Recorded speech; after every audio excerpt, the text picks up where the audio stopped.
90 বছরের গুনাহ মাফ হয়ে যাবে যদি আপনি এই দোয়াটা একবার পড়তে পারেন। আপনার 90 বছরের গুনাহ আল্লাহ রাব্বুল আলামিন মাফ করে দিবেন।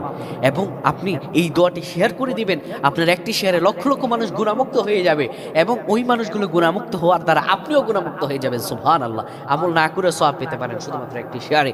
আপনি মানুষের কাছে পৌঁছায় দিবেন, মা বোনের কাছে এগুলো পৌঁছায় দেবেন দোয়াগুলো।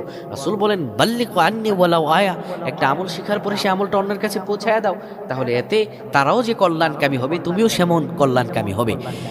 কেউ যদি নিজের গুনাহ মাফ করাতে চান, সে যেন আল্লাহর কাছে ইস্তেগফার করে, আল্লাহর কাছে ক্ষমা চায়, আল্লাহর কাছে মাফ চায়।